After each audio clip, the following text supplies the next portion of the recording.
Hey, rich friends, it's your girl Cha Cha, reporting live from the Money Mantra, and we are back with another Forex education video.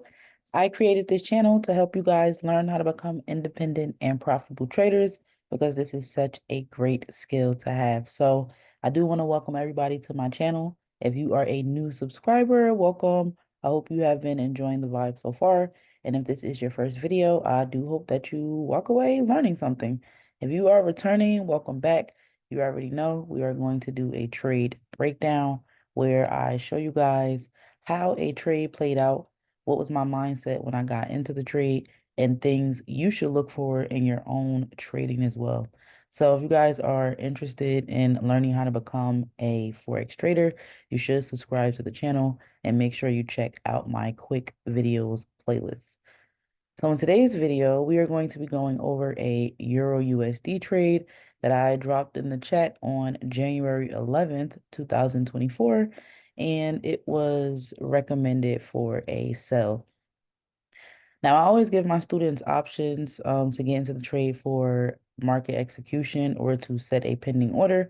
And that's because people have different lifestyles. So if you catch the trade when it's first dropped, awesome.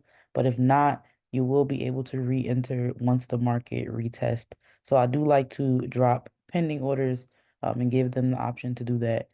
So my stop loss was set at 40 pips or more, or somewhere outside of my resistance zone. And I did have 3 TPs here for a maximum of 80 pips. So this trade did take some time to develop, but I'm going to go over the analysis that I did before I took this trade, and then we're going to see how it actually played out. So the first thing that I noticed was that the market was in a supply zone. And when it comes to trading, there are two areas. There can be a supply, which on my chart is represented by red, and there can be a demand. In this case, it is represented by green. Now, when I looked at my chart on the weekly time frame, meaning that each one of these candles represent a week, I could see that previously when the market got close to or in that red zone, it actually rejected and sold. So I highlighted my examples here. We can see that the market came into this area and then actually sold all the way down here before it bought back up to this area, and then it sold, and then it bought back up to the same area, and then it sold. So we can see a pattern developing here every time it pushes into this particular supply zone or resistance area, the market tends to go back down. So once I noticed that the market had already rejected off of that area, that is when I actually decided that I was going to enter the trade for a sell.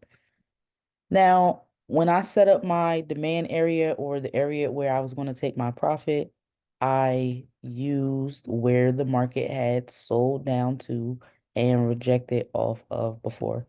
So I'm just going to zoom out so we can see the market sold from our supply down to our demand. It bought back up to our supply. It sold back to our demand. It bought back up to our supply, this time creating a new high before it came back down, right? Creating a new low. And then it came back up. And you can see throughout this time frame, the market is still rejecting or being supported by the same areas. So that's pretty much how I set up where I was going to enter and where I was going to take profit. And the smaller I make my chart, this is the 4 hour. We can see how the market literally wants to continue that pattern. It goes up again and then it comes down. It goes up and it comes down. It goes up, it comes down, it goes up. So it's in the area, and we can see from the current candle, it already started to go down. So that's the first thing that I noticed. The next thing that I looked at was my stochastic, which is here. It was very obviously pointing down. Now, when I use this indicator, if it's pointing down, for me, it's just reflecting that the market is going down. And when it's facing up, it lets me know that the market is going up. So this indicator, again, is called the stochastic oscillator, and I'll just show you an example of what I mean. So if we were to take a sell here, because we have rejection from the supply area and the stochastic was also facing down, we can see how the market actually did sell versus when the market was being supported by a demand area and going up, the stochastic was facing up. So on this side, I have my rejection. I have my stochastic facing down a lot. That's a really like severe bend. And I said I'm going to enter this trade for a sell. And that's what I did. I have my short position tool here, which you can find here on TradingView. Long position is for buying, short position is for selling.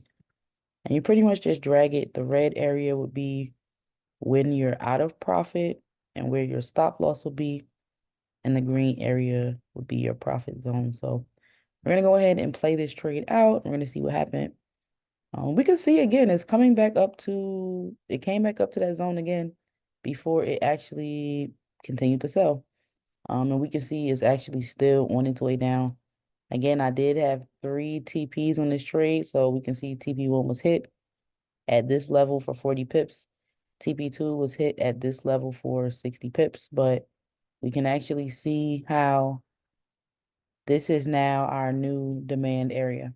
And the market may push back up or it might not get that high again. We're just gonna have to wait it out. But I'm happy I took profit in this trade. And it's only 16 pips away from TP3, so anything is possible. But sometimes you just gotta take what you can get, y'all. And I definitely made money in this trade.